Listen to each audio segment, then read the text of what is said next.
అందరికీ నమస్కారం. నేను శిరీష. ప్రస్తుతం మనతో పాటు ఉన్నారు ప్రముఖ ఆధ్యాత్మికవేత్త, జ్యోతిష్య పండితులు, సంకల్ప మందిర్ నిర్వాహకులు బ్రహ్మశ్రీ నందిబట్ల శ్రీహరి శర్మ గారు. గురుగారితో మాట్లాడదాం. నమస్కారం గురుగారు. వాగర్థావివ సంపృక్తౌ వాగర్థ ప్రతిపత్తయే జగతః పితరౌ వందే పార్వతీ పరమేశ్వరౌ. ఆదిత్యాయ చ సోమాయ మంగళాయ బుధాయ చ గురు శుక్ర శనిభ్యశ్చ రాహవే కేతవే నమః. శృంగేరి జగద్గురు పీఠాధిపతులకి, కంచి పీఠాధిపతులకి నమస్కారములు తెలియజేసుకుంటూ కార్యక్రమాన్ని ప్రారంభిద్దాం. గురుగారు, ముఖ్యంగా భోగి ఎప్పుడు వస్తుంది? 13, 14 భోగి రోజు ఎలాంటి నియమాలు పాటించవచ్చు అంటారు? అసలు భోగి విశిష్టత ఏంటంటారు గురుగారు? భోగి పండుగ అంటే మనకు ఈ భోగి అనేటువంటిది సంక్రాంతి, మకర సంక్రాంతికి సంబంధించి ముందు వచ్చే రోజున భోగిగా జరుపుకుంటాం.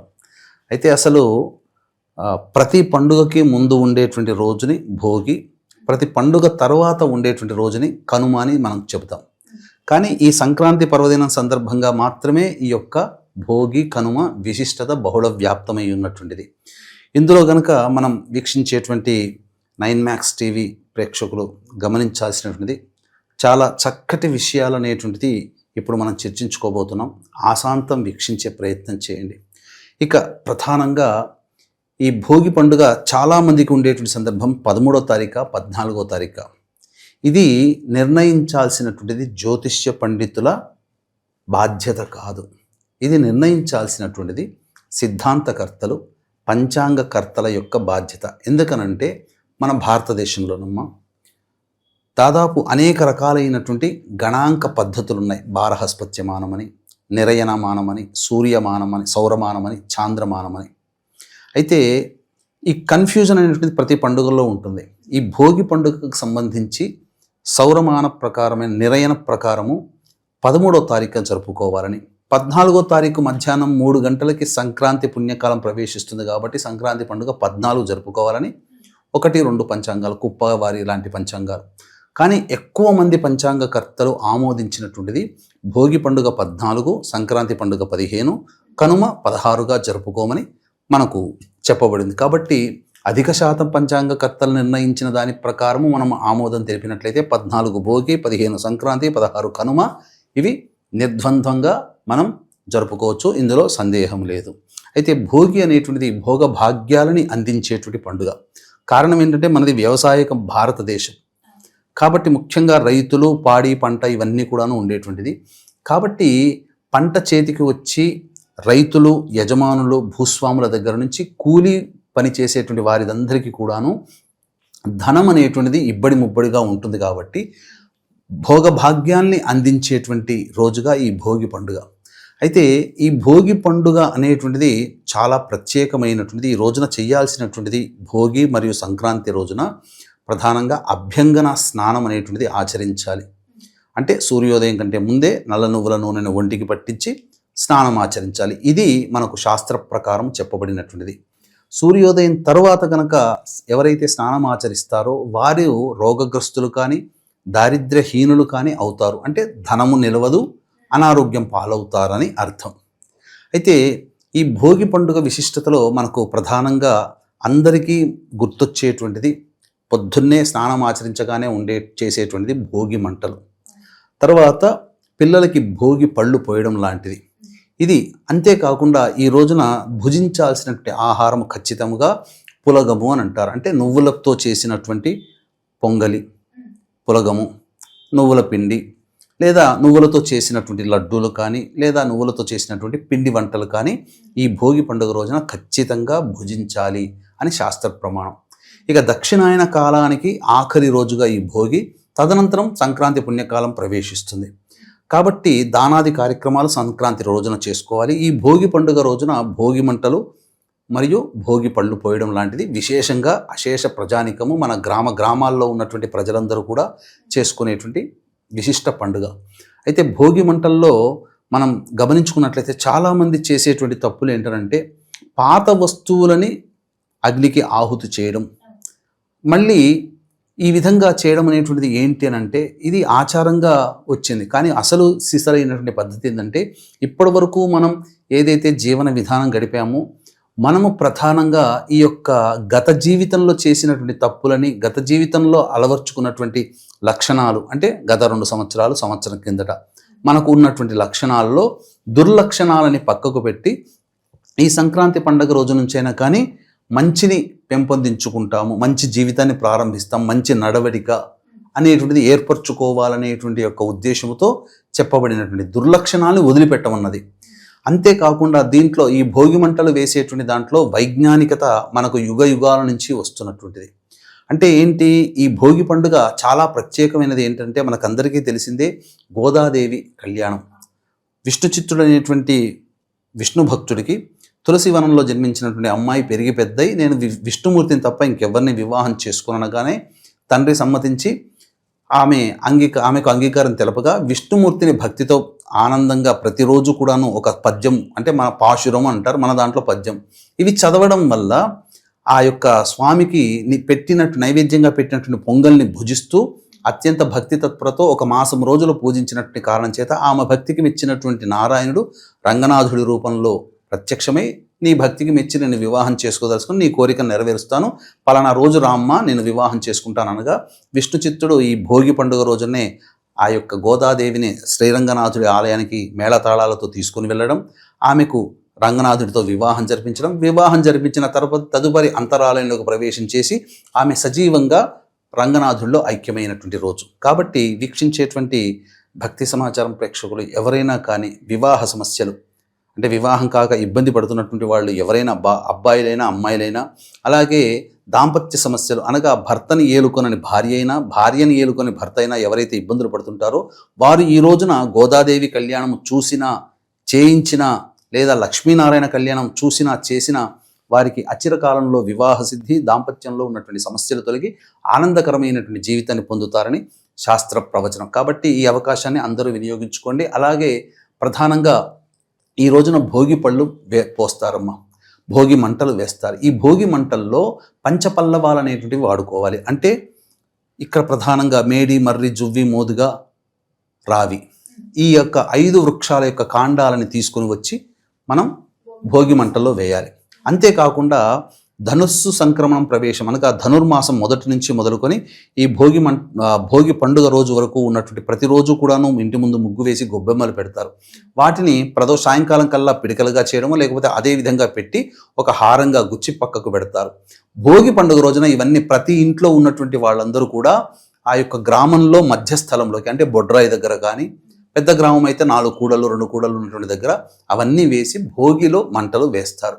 పాత వస్తువులు, చెదలు పట్టినటువంటి వస్తువులు ఇవి కాదండి. చెదలు పట్టినటువంటి వస్తువుని వేయడం వల్ల అందులో ఉండేటువంటి సూక్ష్మ క్రిములు చనిపోతే వాటిని చంపిన పాపం మనకు వస్తుంది. కాబట్టి ఇవి వేయాలి. అంతేకాకుండా పచ్చకర్పూరముతో వెలిగించి స్వచ్ఛమైనటువంటి ఆవు నేతిని కనుక మనం మంటకి ఉపయోగించినట్లయితే తత్ఫలితంగా ఒక 10 గ్రాముల ఆవు నేతితో వెలువడేటువంటి ఆక్సిజన్ 1 టన్ను ఆక్సిజన్ వెలువడుతుంది. అందుకనే ఈ భోగి మంటల్లో ఈ వస్తువులు వాడాలని చెప్పింది. కాబట్టి పాత వస్తువులు అనగానే మనం వాడి పడేసినటువంటి టైర్లు, ట్యూబులు, ప్లాస్టిక్ వస్తువులు ఇవన్నీ వేయడం కాదమ్మా. ఇది స్వచ్ఛంగా ఇవి మనం వేసుకోవాలి. ఇక తరువాత ఈ యొక్క ఆక్సిజన్ విడుదలవుతుంది, ఊరికే కూర్చోండయ్యా భోగి మంటలు వేయండి అంటే ఎవరికి వాళ్ళు ఇంటికి వెళ్ళిపోతారని చెప్పి ఆ భోగి మంటల చుట్టూ డప్పులు వాయించుకుంటూ ఆనంద కేరింతలు కొడుతూ డ్యాన్సులు చేసుకుంటూ చుట్టూరా తిరుగుతూ ఉంటుంటారు. తద్వారా ఏమవుతుంది, ఆ భోగి మంట నుంచి వచ్చేటువంటి గాలిని పీల్చుకుంటారు. అక్కడ బాగా శరీరము శ్రమ పడుతుంది. ఆ శ్రమ పడినప్పుడు ఎక్కువ శ్వాసను పీల్చుకుంటాడు. తద్వారా ఆక్సిజన్ బాడీలోకి వెళ్ళిపోయి రుగ్మతలు, లోపల ఉన్నటువంటి సూక్ష్మ క్రిములన్నీ కూడాను సంహరింపబడతాయి. అందుకని పూర్వకాలంలో మన ఇంటి ముందర ఆవు పేడతో అలికేవారు, ఆవు పేడని కలాపి చల్లేవారు. తద్వారా ఏమైంది, సూక్ష్మక్రిములు అనేటివి దోమలు అంటూ ఉండకపోవు. ఒక 30 సంవత్సరాల కిందట దోమలు ఏమున్నాయమ్మా, నగరాల్లో తప్ప పల్లెటూళ్ళలో ఎక్కడ ఉన్నాయి? ఇప్పుడు పల్లెటూళ్ళలో కూడా చేరిపోయి. ఎందుకంటే పేడ వాడట్లేదు, వాళ్ళు వాడుతున్నది చైనా పేడ. పల్లెటూళ్ళలో కూడా చైనా పేడ, రంగు మాత్రమే ఉంటుంది కానీ ఆ వాసన ఉండదు, ఆ యొక్క ఎనర్జెటిక్గా కూడా ఆ యొక్క ఉండదు. కాబట్టి అటువంటిది వాడకుండా ఆవు పేడతో కలాపి చల్లి చక్కగా చేయండి. ఇక ప్రధానంగా ఈ రోజున భోగి పళ్ళు పిల్లలకి పోస్తారు. ఇందులో ఒక గొప్ప ఆంతర్యం ఉందమ్మా. అయితే ఈ యొక్క సంక్రాంతి సందర్భంగా ప్రతి వ్యక్తి కూడాను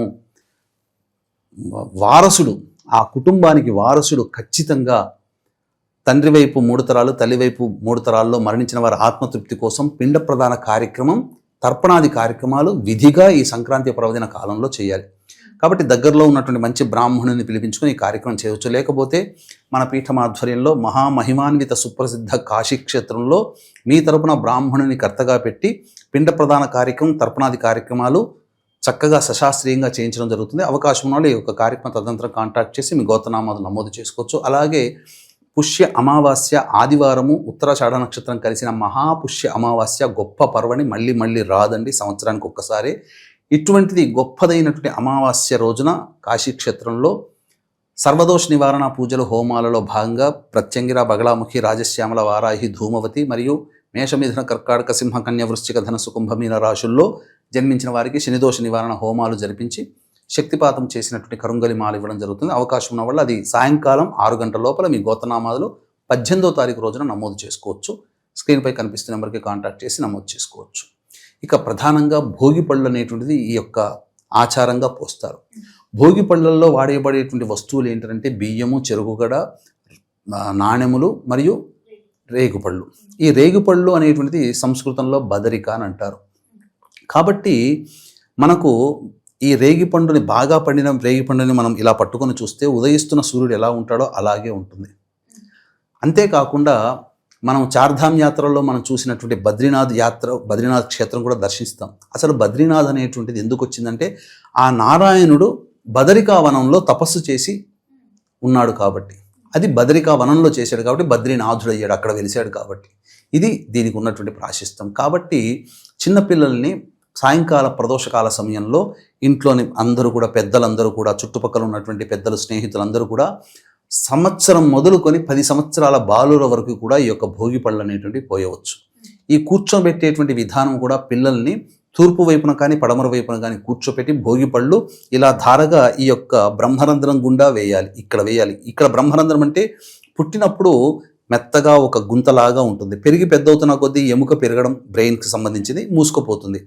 కాబట్టి ఆ బ్రహ్మరంధ్రం గుండా ఈ యొక్క బియ్యము, చెరుకుగడ, రాగి నాణాలు లేదా రూపాయి కాయిన్లు మరియు రేగి పండ్లు కలిసినటువంటి దాన్ని 3 సార్లు క్లాక్ వైజ్గా, మళ్ళీ 3 సార్లు యాంటీ క్లాక్ వైజ్గా వాళ్ళ పిల్లల శిరస్సు చుట్టూ చుట్టి అప్పుడు ఒక్కొక్కరికి ఈ భోగి పళ్ళు పోస్తారు.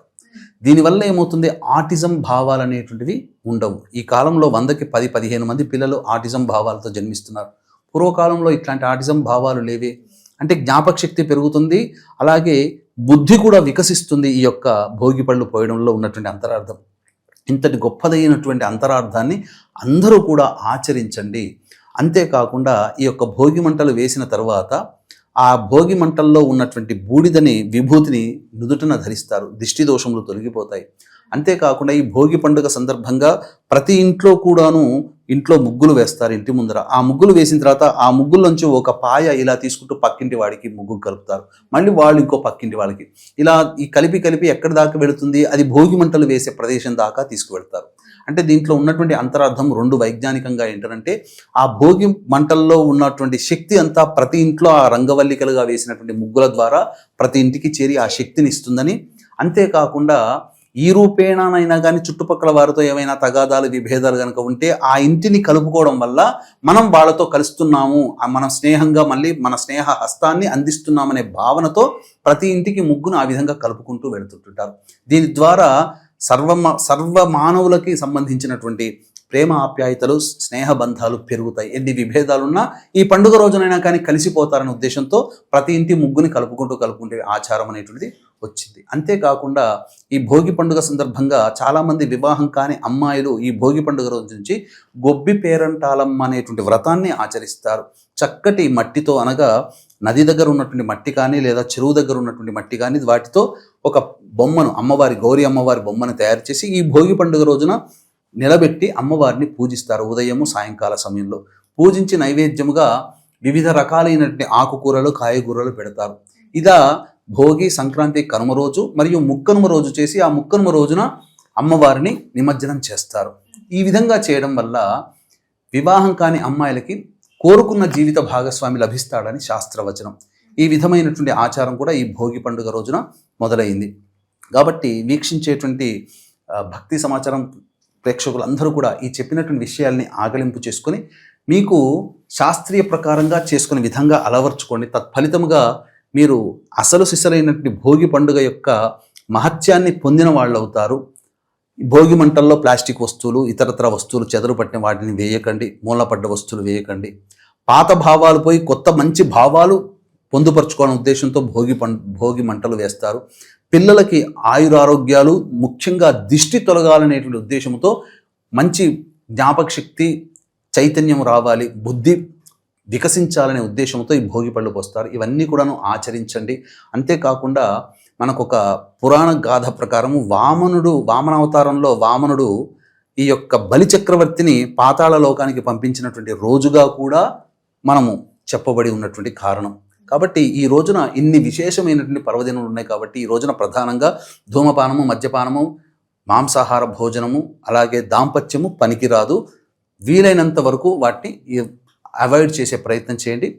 అన్ని విధాలుగా ఈ భోగి యొక్క ఆఖరి సంబంధించి దక్షిణాయనంలో ఆఖరి రోజు ఈ రోజు. కాబట్టి ఈ రోజున చక్కగా ఆనందంగా జీవించే ప్రయత్నం చేయండి. గురుగారు, మొత్తం మీద భోగి పండుగ విశిష్టత తెలియజేసినందుకు ధన్యవాదాలు. సర్వం శ్రీ ఉమామహేశ్వర పరబ్రహ్మార్పణమస్తు.